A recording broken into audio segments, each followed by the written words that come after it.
اچھا جی، اعوذ باللہ من الشیطان الرجیم، بسم اللہ الرحمن الرحیم۔ وَكَذَلِكَ التَّمَسُّكُ بِقَوْلِهِ عَلَيْهِ السَّلَامُ أَلَا لَا تَصُومُوا فِي هَذِهِ الْأَيَّامِ فَإِنَّهَا أَيَّامُ أَكْلٍ وَشُرْبٍ وَبِعَالٍ لِإِثْبَاتِ أَنَّ النَّذْرَ بِصَوْمِ يَوْمِ النَّحْرِ لَا يَصِحُّ ضعیف۔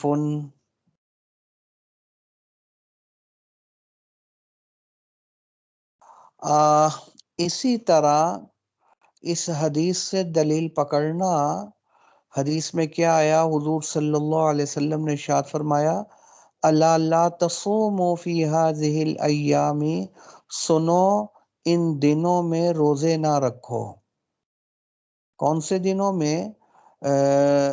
بڑی عید، وہ جو عید الاضحیٰ ہے اس کے دن میں، اس میں اور ایام تشریق میں روزے 10ویں، 11ویں، 12ویں، 13ویں، ان 4 دنوں میں روزہ نہ رکھو۔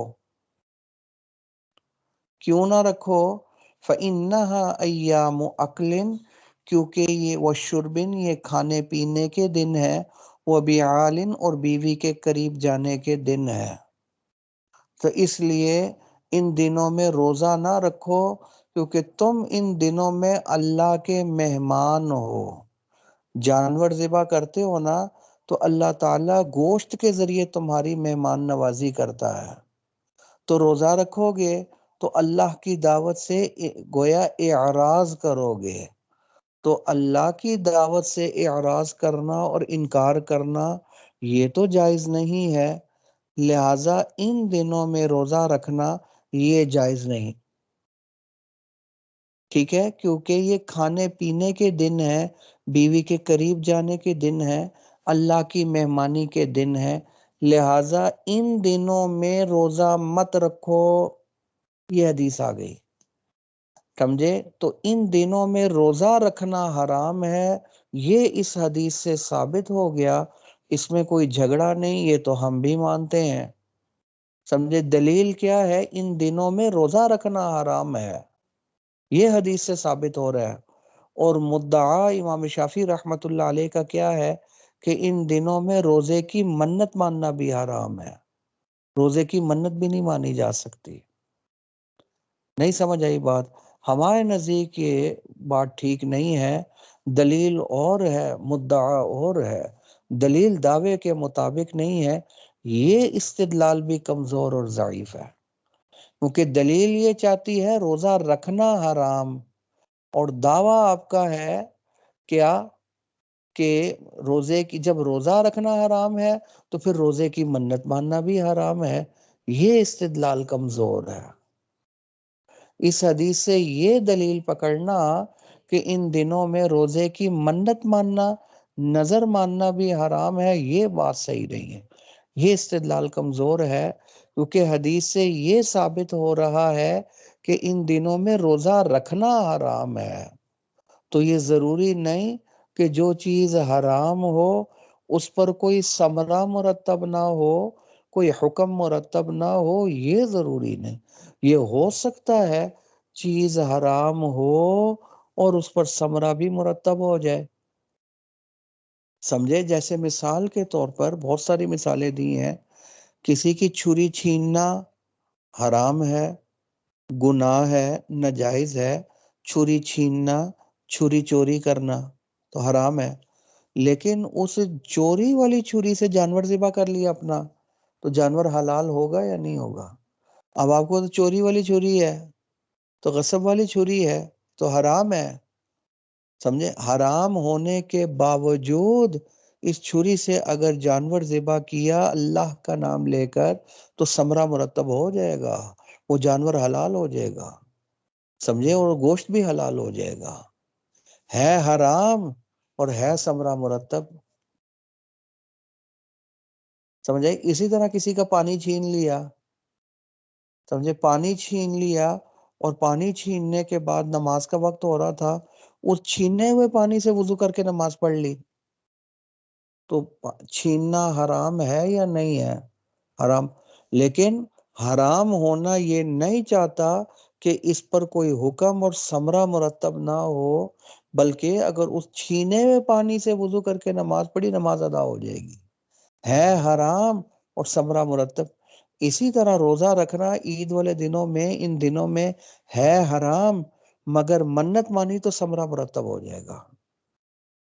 جیسے وہ چوری والی چھری سے ذبح کیا، ثمرہ مرتب ہے، چوری کرنا حرام لیکن جانور حلال ہو جائے گا اگر اس سے ذبح کیا تو کسی شے کا حرام ہونا یہ نہیں چاہتا کہ اس پر کوئی ثمرہ مرتب نہ ہو، کوئی حکم مرتب نہ ہو۔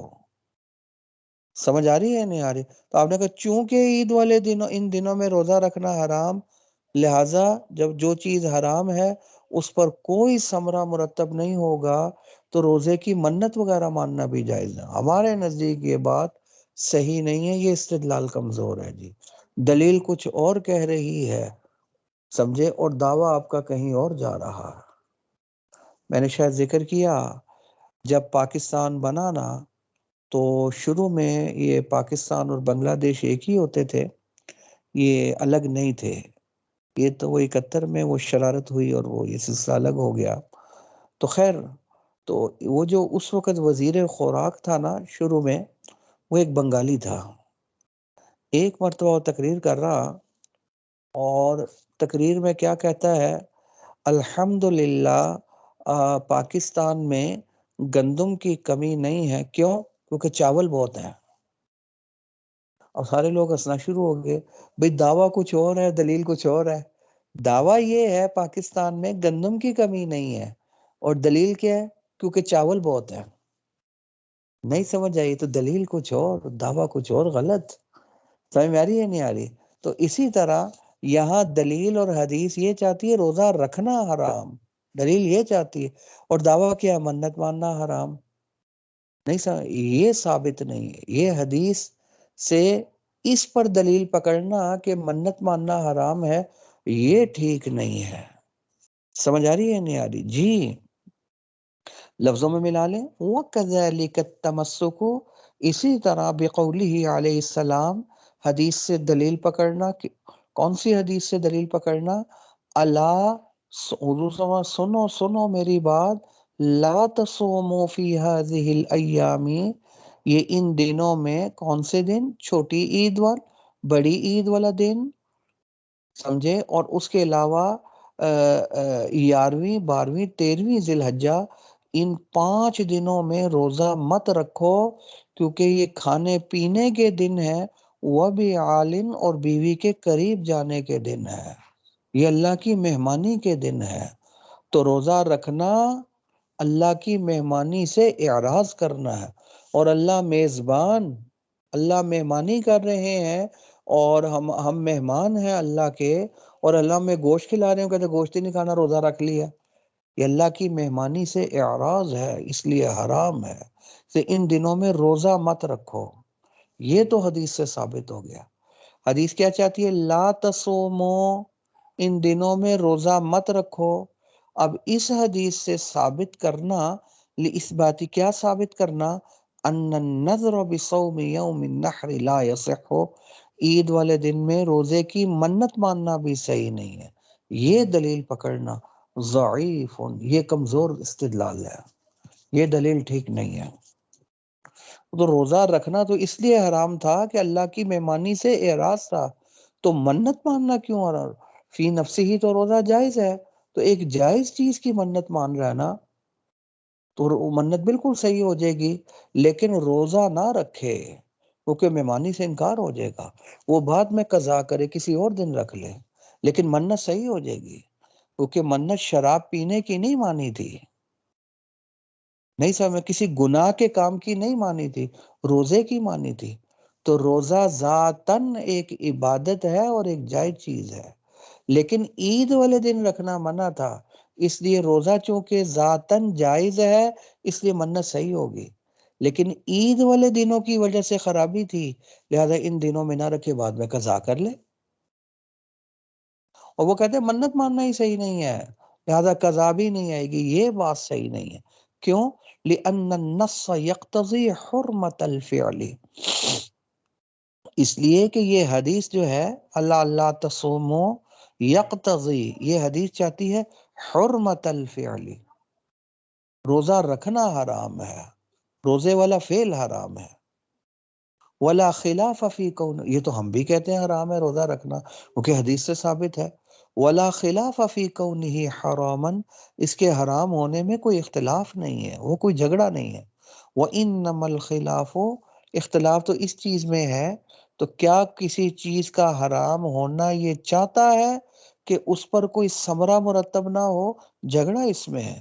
وانما الخلاف فی افادۃ الاحکام مع کونہ حراما، حرام ہونے کے باوجود کوئی حکم اور کوئی ثمرہ اس پر مرتب ہو سکتا ہے یا نہیں ہو سکتا؟ ہم کہتے ہیں ہو سکتا ہے، وہ کہتے ہیں نہیں ہو سکتا۔ جو چیز حرام ہے تو حرام پر کیسے کوئی ثمرہ مرتب ہو سکتا ہے؟ جھگڑا اس میں ہے۔ وَإِنَّمَا الْخِلَافُ، جھگڑا کس میں؟ فی افادت الاحکامی، کہ یہ مع کونہ حراما، حرام ہونے کے باوجود یہ کسی حکم کا فائدہ دے گا یا نہیں دے گا؟ ہم کہتے ہیں دے گا، وہ کہتے ہیں نہیں دے گا۔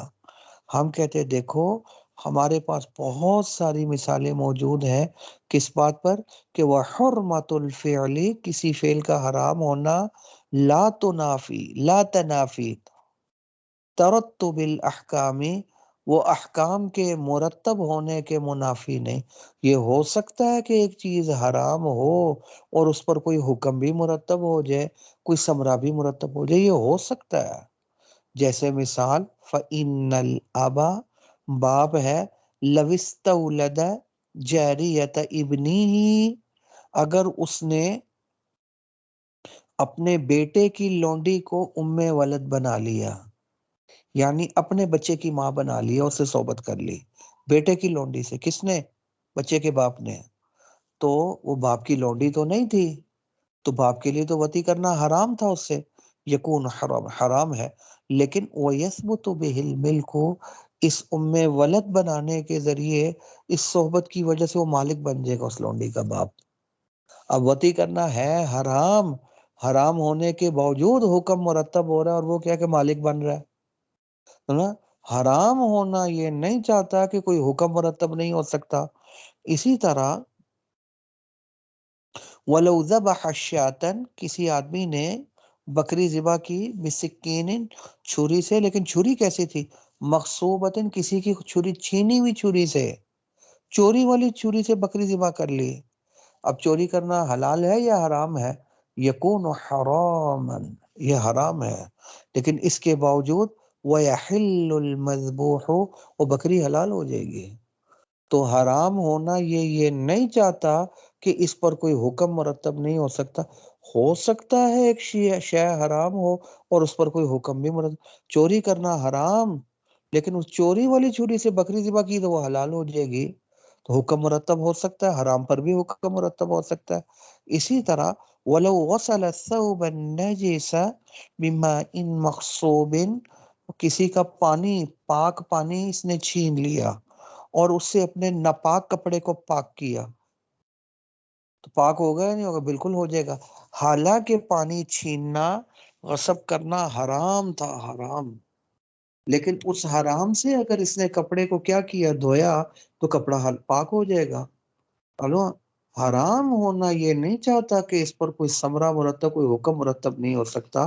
وہ یطہر بہ الثوب، وہ کپڑا اس سے پاک ہو جائے گا۔ اسی طرح وَلَوْ وَطِيَ امْرَأَةً فِي حَالَةِ الْحَيْضِ، حیض کی حالت میں بیوی سے صحبت کرنا حرام ہے، حرام، یکون حراما، لیکن اس حرام ہونے کے باوجود ثمرہ مرتب ہوگا۔ وَيَثْبُتُ بِهِ إِحْصَانُ الْوَاطِي، وہ جو وطی کرنے والا شوہر ہے، اگر اس نے حیض کی حالت میں بیوی سے صحبت کی تو وہ محصن بن جائے گا، کیونکہ جو خاوند بیوی سے ایک دفعہ صحبت کر لیتا ہے اس کو محصن بولتے ہیں۔ محصن اگر زنا کرتا ہے تو پھر اس کی سزا 100 کوڑے نہیں، اس کو سنسار کیا جاتا ہے پتھر مار مار کر، سمجھے؟ اب شبہ یہ تھا محسن تب بنے گا جب بیوی سے ایک دفعہ صحبت کرے، تو صحبت تو حیض کی حالت میں کی، تو حیض کی حالت میں اگرچہ صحبت کرنا حرام ہے لیکن یہ نہیں چاہتا کہ اس پر کوئی حکم مرتب نہ ہو، محسن ہونے والا حکم مرتب ہو جائے گا۔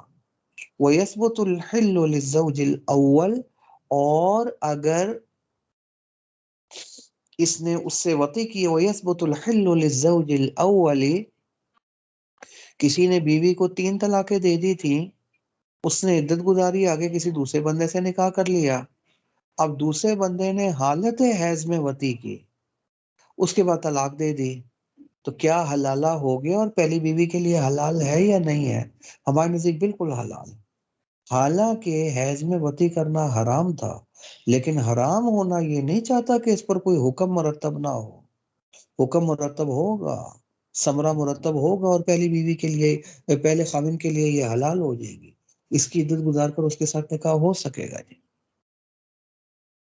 تو اب یہ دیکھ، ان تمام مثالوں میں سمجھے یہ حرام پر بھی حکم مرتب ہو رہا ہے، ثمرہ مرتب ہو رہا ہے۔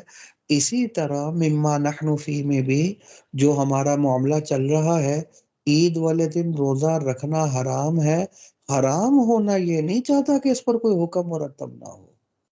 اسی طرح یہاں بھی حکم مرتب، منت ماننا بالکل صحیح ہو جائے گا، روزہ تو نہ رکھے منت کے باوجود، کیونکہ روزہ رکھنا حرام ہے، لیکن منت صحیح ہو جائے گی، بعد میں قضا کرنی پڑ جائے گی۔ یہ میرا خیال میں کلیئر ہو گیا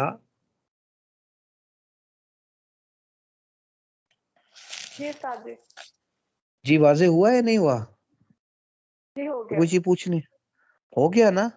تو اب یہ الحمدللہ فصلوں تک یہ ہمارے تمام مسائل، بڑی اہم بحثیں تھیں، یہ ختم ہو چکی ہیں۔ آگے حروف کی بحث آ رہی ہے، اور میرے خیال میں حروف کی بحث کو چھوڑ کر حروف کے بعد والی جو بحث ہے نا، پہلے ہم وہ کریں گے جی۔ کتاب کو آخر تک لے جائیں گے، بعد میں پھر دیکھ لیں گے پیچھے سے بھی۔ ٹھیک ہو گئی بات؟ تو یہ ہے، اس میں اگر کوئی چیز رہ گئی ہو آپ نے دیکھ لینا ہے، پھر میرے سے پوچھ لینا آپ نے، ٹھیک ہے جی؟ اب آپ ہدایت الناو نکالیں جی۔